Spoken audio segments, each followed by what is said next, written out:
Hello everyone, my self मंथन पटेल और आप लोगों का फिर से एक बार स्वागत है मेरे चैनल कैंप टीवी पे। बच्चों, प्रीवियस लेक्चर तक हमने मेटल नॉन मेटल चैप्टर का एक ऐसा पोर्शन खत्म कर दिया जिसके अंदर सारी बेसिक बातें आ गई। मेटल क्या है, नॉन मेटल क्या है, physical property, chemical property, bond formation, reactivity series. Clear ना?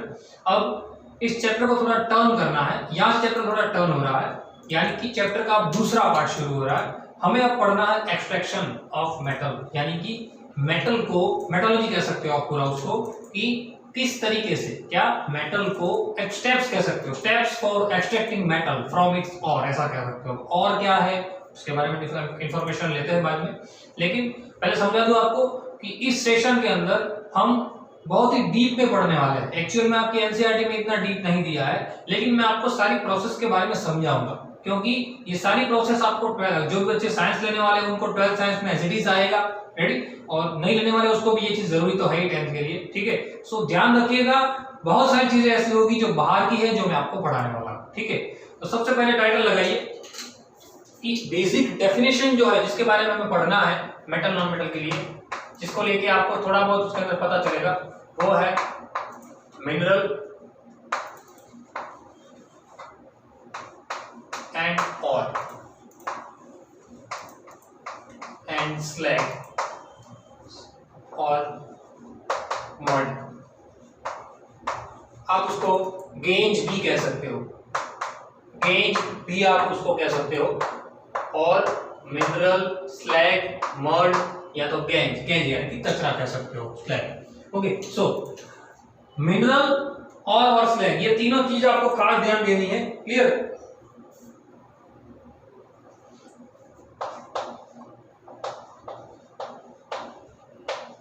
याद रखिएगा, उसको गेंज भी कहते हैं, लिख दिया मैंने क्योंकि गेंज भी बहुत काम की चीज है। रेडी? ये इसके नाम से ही डेफिनेशन पूछी गई थी एक बार, इसलिए मैंने यहाँ पर लिख दिया स्पेलिंग। क्या मिनरल किसे कहते हैं? सबसे पहले मिनरल के बारे में तो आप 8 से पढ़ के आए हो, 7 में भी आ गया कि कोई भी ऐसा एलिमेंट है मेरे पास, कोई भी ऐसा एलिमेंट है, या तो कोई भी ऐसा, या तो आप लिख सकते हो एलिमेंट, एलिमेंट के साथ आप लिख सकते हो एलिमेंट, या तो कोई भी ऐसा मेरे पास क्या है, कंपाउंड, जो कि मुझे नेचर में से मिलता है। कहां से मिलता है? मुझे नेचर में से, चाहे वो फ्री स्टेट में मिले, चाहे वो फ्री स्टेट में मिले, नेचर में से मिल रहा हो, अकर फ्रॉम नेचर, एंड चाहे वो फ्री स्टेट में मिले या तो कंबाइंड स्टेट में मिले। रेडी? या तो वो कंबाइंड स्टेट में मिले या तो फ्री स्टेट में मिले, बट नेचर में से मिले। कहां से मिले? नेचर में से मिले, तो उस टाइप के कंपाउंड या एलिमेंट को हम क्या कहते हैं? मिनरल। ठीक है ना? बहुत सारी मिनरल होती है, बहुत सारी और भी होती है, बहुत सारी चीजें होती है जो हमें काम की होती है, जो हमें अर्थ क्रस्ट की खुदाई करते वक्त मिलती है। हम अर्थ क्रस्ट की खुदाई करते हैं तो उसके अंदर बहुत सारी चीजें हमें मिलती है। मिनरल के फॉर्म में पेट्रोलियम भी मिलता है, क्लियर, कोल भी मिलता है, बहुत सारी चीजें मिलती है ना, बस वैसे।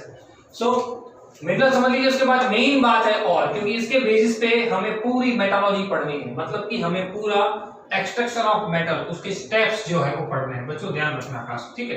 क्या और कहते हैं किससे? और मतलब क्या? ऐसी मिनरल, क्या समझना, क्या ऐसी मिनरल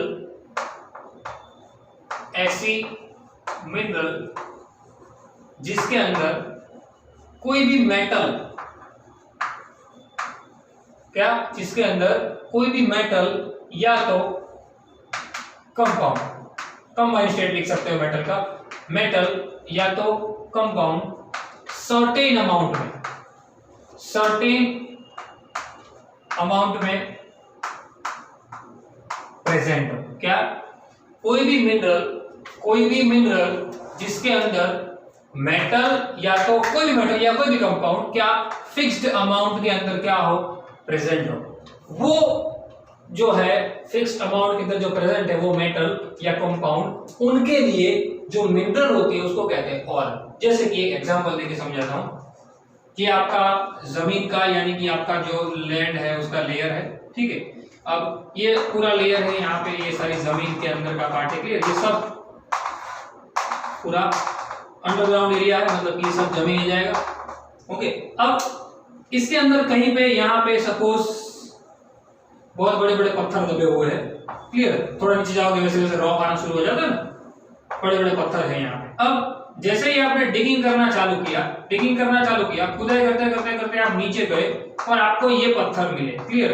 अब पत्थर जो है, उस पत्थर के अंदर suppose that aluminium metal present है, उस पत्थर के अंदर एल्यूमिनियम मेटल प्रेजेंट है फॉर एग्जांपल। क्लियर।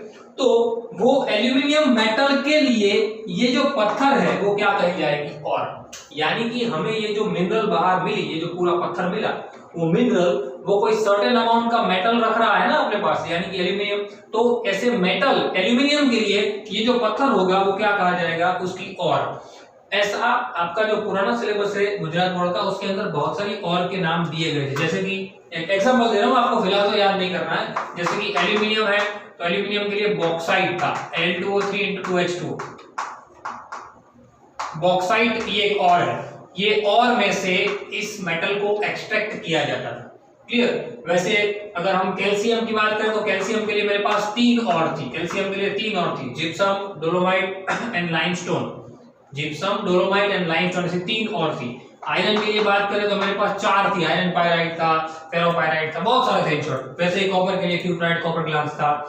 हम सिल्वर के लिए बात करें तो सिल्वर हॉर्न या हॉर्न सिल्वर या सिल्वर ग्लैंस था, बहुत सारा था। पर इसके बारे में फिलहाल डिस्कस नहीं करनी, पर इतना याद रखो कि ये जितनी भी चीजें यहाँ पे मौजूद है, जिसके वजह से मैंने एक का एग्जांपल लिया, जैसे कि बॉक्साइट। तो ये जो बॉक्साइट है वो बॉक्साइट एक पत्थर है, और वो बॉक्साइट में से इस एल्यूमिनियम को एक्सट्रैक्ट यानी कि बाहर निकालना है।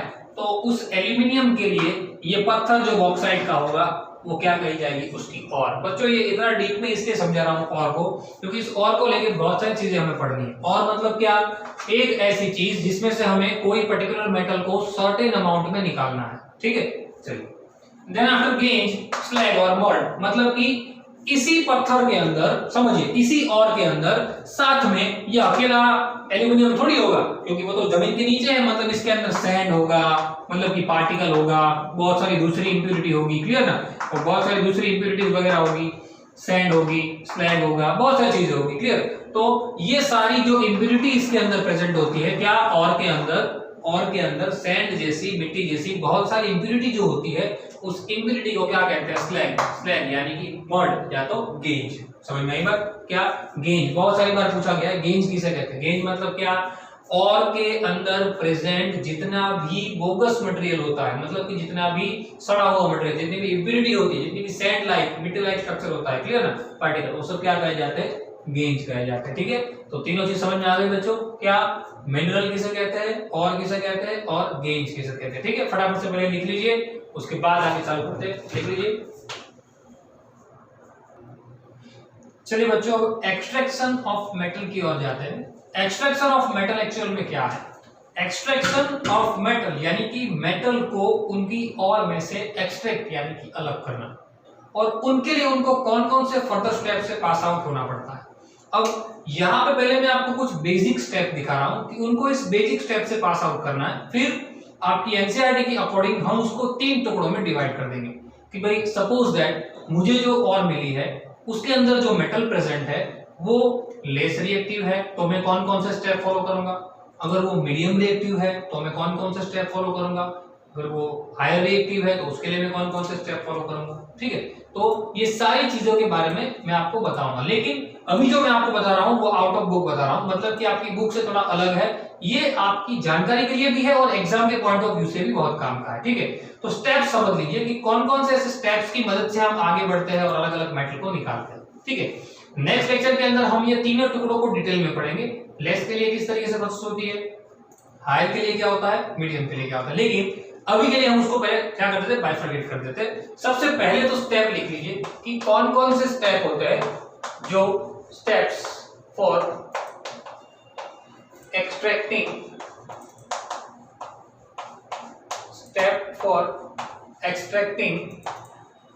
मेटल फ्रॉम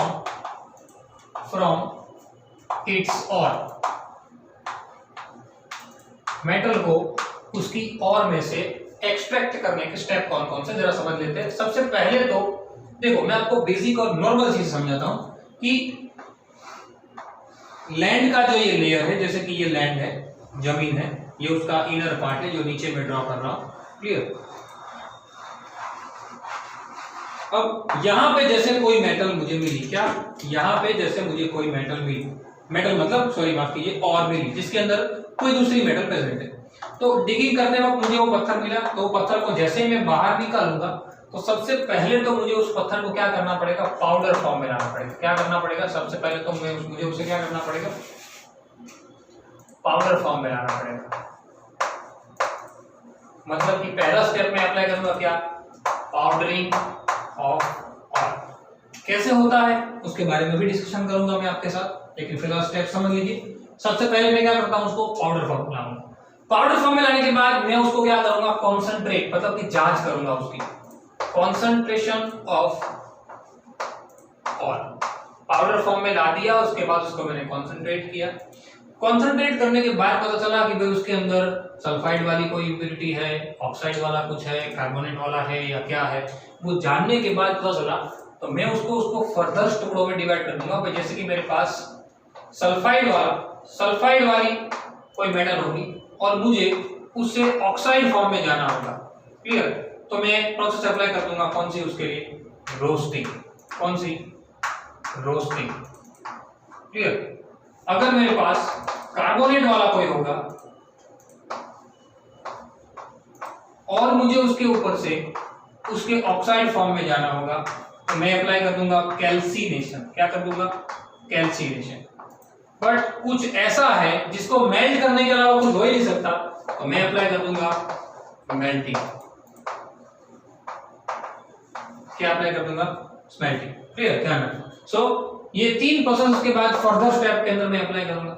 चलो ये भी अप्लाई हो गया, और अप्लाई होने के बाद मुझे तो कौन सा, ऑक्साइड मिला। अब उस ऑक्साइड को मैं क्या कर दूंगा, रिड्यूस, यानी कि उसका रिडक्शन कर दूंगा। क्या कर दूंगा, रिडक्शन। आप जानते हो किसी भी ऑक्साइड वाले मेटल का रिडक्शन करते तो ऑक्सीजन हट जाता है, वहां से हमें मेटल मिल जाती है। रिडक्शन भी मैं दो स्टेप में करूंगा कि भाई सबसे पहले तो मैं नॉर्मल केमिकल रिडक्शन करूंगा।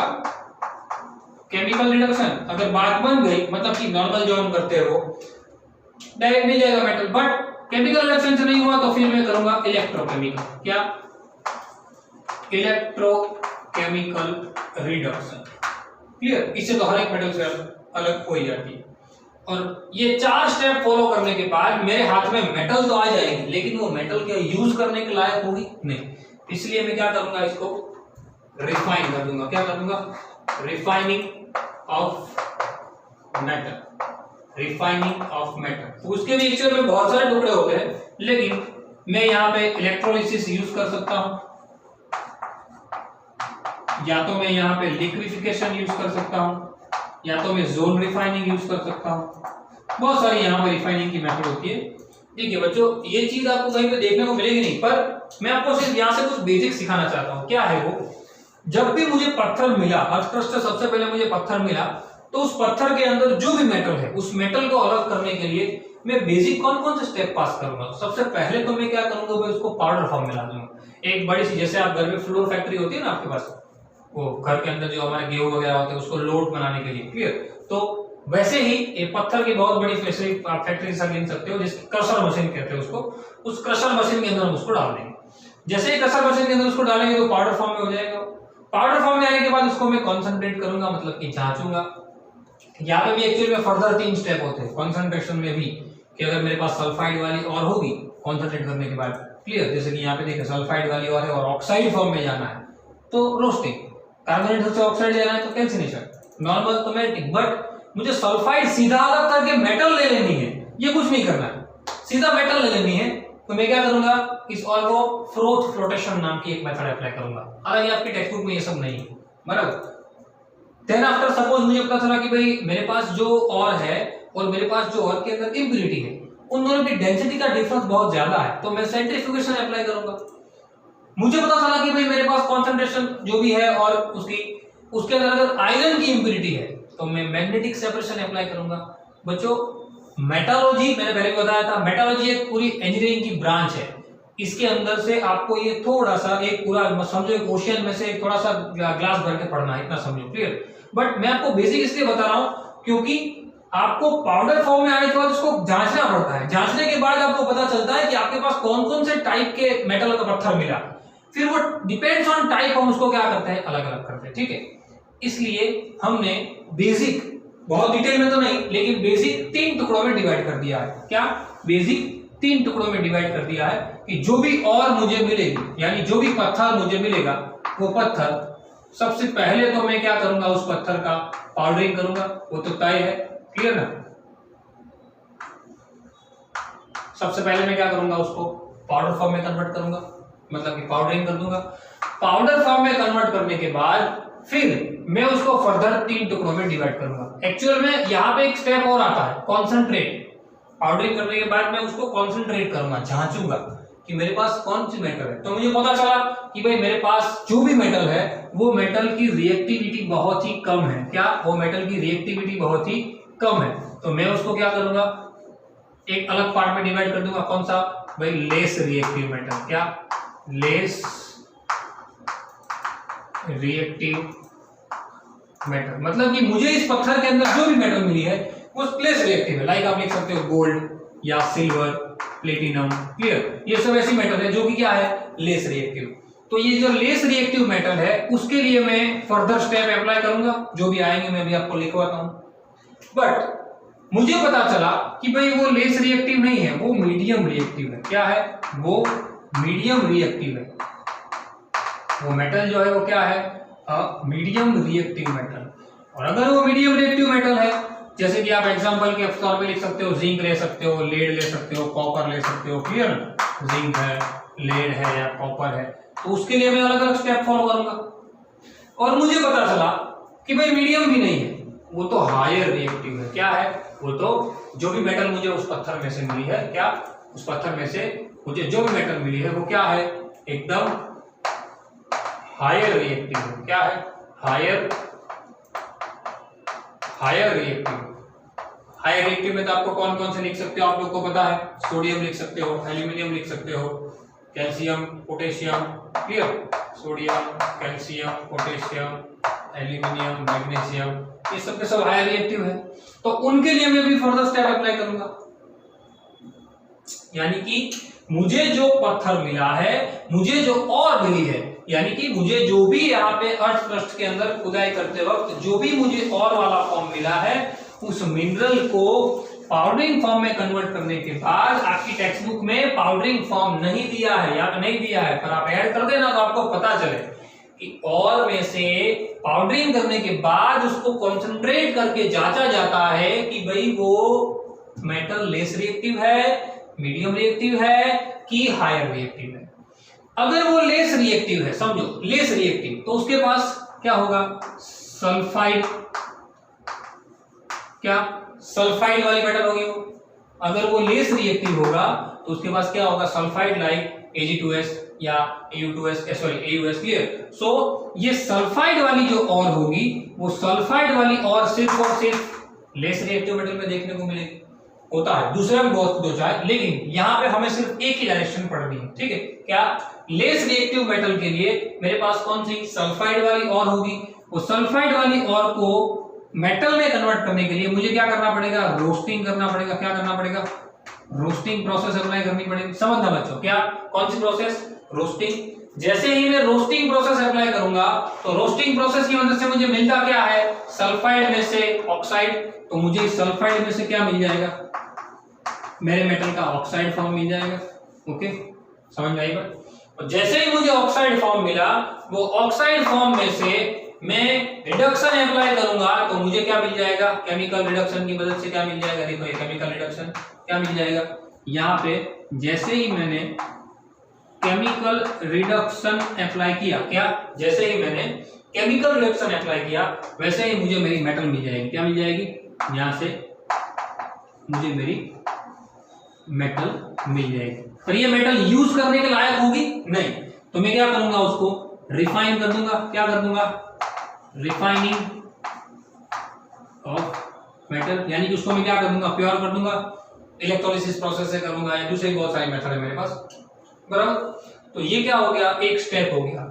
ऐसा एक नहीं होता, ऐसे बहुत सारे स्टेप होते हैं, लेकिन आपकी टेक्स्ट बुक में जो दिया है उसके बेसिक पे अगर हम जाए तो हमारे पास अगर लेस रिएक्टिव मेटल है तो उसके अंदर एक ही प्रकार की और हो सकती है, सल्फाइड वाली। सल्फाइड वाली और उसके लिए मुझे कंपलसरी क्या अप्लाई करना पड़ेगा, रोस्टिंग। टेंशन मत लो, ये डिटेल में पढ़ाऊंगा आपको, मैं सिर्फ अभी आपको बाइफरकेट करवा रहा हूँ, मतलब स्टेप्स बता रहा हूँ कौन कौन से स्टेप होते हैं लेस रिएक्टिव में, कौन कौन से होते हैं मीडियम में, कौन कौन से होते हैं हायर में। ठीक है, सो यहाँ पे क्या करेंगे हम, सल्फाइड में से रोस्टिंग करेंगे तो ऑक्साइड मिलेगा, ऑक्साइड उसका केमिकल रिडक्शन करेंगे तो मेटल मिल जाएगी, और मेटल की अगर हम मेटल को रिफाइन करेंगे तो हमें यूज करने लायक मेटल मिल जाएगी। ठीक है, समझ में आई बात। सो नेक्स्ट जाते हैं मीडियम रिएक्टिव की ओर। मीडियम रिएक्टिव क्या है? मीडियम रिएक्टिव को भी अगर मैंने पाउडर फॉर्म में कन्वर्ट किया और को जांचा तो मुझे पता चला कि वो मीडियम रिएक्टिव है। अगर वो मीडियम रिएक्टिव है तो मेरे पास यहाँ पे फिर दो टुकड़े हो जाएंगे, फर्दर क्या हो जाएंगे, दो पार्ट हो जाएंगे कि उसके अंदर सल्फाइड की भी इंप्योरिटी हो सकती है, क्या उसके अंदर सल्फाइड की भी इंप्योरिटी हो सकती है, या दूसरी उसके अंदर कार्बोनेट की भी इंप्योरिटी हो सकती है। क्लियर, दो पार्ट हो जाते हैं यहाँ पे, क्या सल्फाइड की भी इंप्योरिटी हो सकती है या तो कार्बोनेट की भी हो सकती है, अगर मेरे पास वो मीडियम रिएक्टिव मेटल है तो। अगर मेरे पास मीडियम रिएक्टिव मेटल है तो सल्फाइड या कार्बोनेट दो पार्टीशन हो जाएंगे। अगर सल्फाइड हो गए तो यही प्रोसेस एज इट इज आएगी, सल्फाइड होगा तो मैं क्या करूंगा, रोस्टिंग। क्लियर, सेम थिंग मैं अगर कार्बोनेट वाली और मेरे पास होगी तो मैं अप्लाई करूंगा क्या, कैल्सिनेशन। क्या अप्लाई करूंगा, कैल्सिनेशन। समझ में आई बात, क्या अप्लाई करूंगा मैं, कैल्सिनेशन। बच्चों ध्यान रखना, क्या, कैल्सिनेशन। समझ में आई बात। अब चाहे आप रोस्टिंग अप्लाई करो चाहे कैल्सिनेशन अप्लाई करो, दोनों में मुझे कौन सा फॉर्म मिलता है, यहां सल्फाइड से ऑक्साइड मिलता है, यहां कार्बोनेट से ऑक्साइड मिलता है।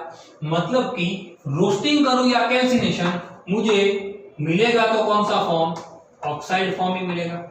ओके, और ऑक्साइड फॉर्म अगर मेरे पास आया तो मुझे कंपलसरी क्या करना पड़ेगा, रिडक्शन। मतलब कि मैं क्या करूंगा, उसका करूंगा मैं केमिकल रिडक्शन। क्या करूंगा, केमिकल रिडक्शन। वो केमिकल रिडक्शन करने के बाद मुझे मेरी मेटल मिल जाएगी। क्या, मुझे मेरी मेटल मिल जाएगी और उस मेटल को मैं क्या कर दूंगा, रिफाइन कर दूंगा। मतलब कि मैं उस मेटल को क्या कर दूंगा, प्योर कर दूंगा, प्योरिफिकेशन। सिंपल। सो यहाँ पे सिर्फ इतना ध्यान रखना है कि लेस रिएक्टिव के लिए मेरे पास सल्फाइड वाली और हो सकती है, बट मीडियम रिएक्टिव के लिए मेरे पास सल्फाइड और कार्बोनेट दोनों हो सकते हैं। जब मेरे पास सल्फाइड होगा तब मैं रोस्टिंग यूज करूंगा, जब मेरे पास कार्बोनेट होगा तब मैं कैल्सिनेशन यूज करूंगा। क्या करने के लिए, सल्फाइड में से ऑक्साइड में या तो कार्बोनेट में से ऑक्साइड में जाने के लिए। ठीक है, फिर ऑक्साइड में से मेटल में जाने के लिए तो एक ही स्टेप है, कौन सा, केमिकल रिडक्शन। हम हर एक टुकड़े को डिटेल में पढ़ने वाले हैं बच्चों, ध्यान रखना। क्या, हम लेस रिएक्टिव के लिए भी डिटेल में पढ़ने वाले हैं, मीडियम रिएक्टिव के लिए भी डिटेल में पढ़ने वाले हैं। हर एक एलिमेंट को एग्जांपल के साथ, इक्वेशन के साथ मैं आपको बताऊंगा, टेंशन मत लो। मैं अभी सिर्फ बाइफरकेट करवा रहा हूं। हायर रिएक्टिव मेटल की ओर जाते हैं। हायर रिएक्टिव क्या है, अब जैसे कि मेरे पास इतनी सारी मेटल है तो ये जो भाई है कोई कंपाउंड फॉर्म में देखने को मिलेगा नहीं। मतलब कि ये फ्री स्टेट में हो, सॉरी ये फ्री स्टेट में देखने को मिलेगा नहीं, ये ऑलवेज कौन से स्टेट में होगा, कंपाउंड स्टेट में होगा। मतलब कि मुझे इसका सीधा डायरेक्ट क्या करवाना पड़ेगा, इसका मुझे डायरेक्ट करवाना पड़ेगा इलेक्ट्रो केमिकल रिडक्शन। क्या करवाना पड़ेगा, सीधा एक ही स्टेप, और कुछ करवाने की जरूरत नहीं है। क्या, सबसे पहले और उसमें से उसका पाउडरिंग फॉर्म हायर रिएक्टिव मेटल है, उसके लिए मुझे उसका क्या करना पड़ेगा, इलेक्ट्रोकेमिकल रिडक्शन। बट यहाँ पे एक कंडीशन याद रखनी है, इलेक्ट्रोकेमिकल रिडक्शन में लाने के लिए जो आपकी एनसीईआरटी में नहीं है, क्या, इलेक्ट्रोमैग्नेटिक रिडक्शन करने के लिए मुझे इन सब का क्या करना पड़ेगा, मोल्टन स्टेट लेना पड़ेगा। क्या लेना पड़ेगा, मोल्टन स्टेट। क्योंकि इलेक्ट्रोकेमिकल रिडक्शन एक ऐसी प्रोसेस है जिसके अंदर एनोड होता है, कैथोड होता है और बीकर में सॉल्यूशन होता है। वो सॉल्यूशन एक्चुअल में कौन सा होना चाहिए, मोल्टन। सॉलिड में से आप कभी आयन या इलेक्ट्रिसिटी पास नहीं कर पाओगे, वो तो क्या है, नॉर्मल इलेक्ट्रॉन फ्लो कर पाएंगे, लेकिन यहाँ तो मेटल है नहीं। क्या करना पड़ेगा हमें, क्या, मोल्टन लाना, मोल्टन स्टेट लाना पड़ेगा। जो भी हायर रिएक्टिव मेटल है उसको सबसे पहले मुझे क्या करना पड़ेगा, मोल्टन स्टेट में लाना पड़ेगा। मोल्टन स्टेट में लाने के बाद मैं उसको क्या करूंगा, इलेक्ट्रोकेमिकल रिडक्शन करूंगा। जैसे इलेक्ट्रोकेमिकल रिडक्शन किया मुझे क्या मिल जाएगा, मुझे मेरी मेटल मिल जाएगी। क्या मिल जाएगी, मुझे मेरी मेटल मिल जाएगी। बच्चों याद रखना, क्या, मेटल। जैसे मुझे मेटल मिलती है मैं उसको क्या कर दूंगा, रिफाइन कर दूंगा। मतलब कि रिफाइन तो तीनों दिन में करना ही पड़ेगा, तो जरूरी है, चाहे आप कुछ भी करो, कोई भी स्टेप अप्लाई करो, रिफाइन करने के अलावा तो कुछ हो ही नहीं पाएगा, क्योंकि हम उसको सीधा यूज नहीं कर पाएंगे ना। ठीक है। सो ये 3 पार्टीशन हो गए बच्चों। अब नेक्स्ट लेक्चर से कंटिन्यूअस 3 लेक्चर तक या 2 लेक्चर तक पॉसिबल होगा तो ये दोनों साथ में ले लेंगे, उसको थोड़ा अलग पढ़ना पड़ेगा, ये थोड़ी अलग चीज है इसलिए, ठीक है। सो इन दोनों को नेक्स्ट लेक्चर में ले लेंगे डिटेल में इक्वेशन के साथ कि किस तरीके से लेस रिएक्टिव के अंदर ये सारे स्टेप को फॉलो किया जाता है और किस तरीके से मीडियम रिएक्टिव में सबको फॉलो किया जाता है, ठीक है। दोनों में एक ही डिफरेंस है, एक में सल्फाइड हो, सिर्फ सल्फाइड होता है तो हम वहां पे सिर्फ और सिर्फ रोस्टिंग अप्लाई करते हैं, और एक में सल्फाइड और कार्बोनेट दोनों हो सकते हैं, तो सल्फाइड होगा तो रोस्टिंग अप्लाई करेंगे, कार्बोनेट होगा तो कैल्सिनेशन अप्लाई करेंगे, ठीक है। ये सारी बातों को आप लोग ध्यान रखिएगा और इसको खास एक बार लर्न करने की ट्राई कीजिए, याद रखने की ट्राई कीजिए। हालांकि जब हम डिटेल लेक्चर में पढ़ने वाले हैं तब भी आप उसको याद कर सकते हो, लेकिन लेक्चर चालू करो उससे पहले इतना चीज तो पता होना चाहिए कि पाउडरिंग हो गया, पाउडरिंग के बाद अगर लेस रिएक्टिव आया तो सल्फाइड होगा तो रोस्टिंग करेंगे, रोस्टिंग में से ऑक्साइड मिलेगा, ऑक्साइड में से केमिकल रिडक्शन करेंगे, केमिकल रिडक्शन से मेटल मिलेगा, मेटल को प्योर करेंगे मतलब कि रिफाइन करेंगे, ठीक है। ये सब स्टेप आपके दिमाग में होने चाहिए, स्टेप दिमाग में होंगे तो आप लोग इक्वेशन लिख पाओगे, ओके। सो बच्चों आज जो भी पढ़ाया है अच्छी तरीके से याद रखना क्योंकि ये सब बेसिक है हमारे अगले 2 लेक्चर के लिए, ठीक है। मिलते हैं अगले लेक्चर में, till then thanks a lot.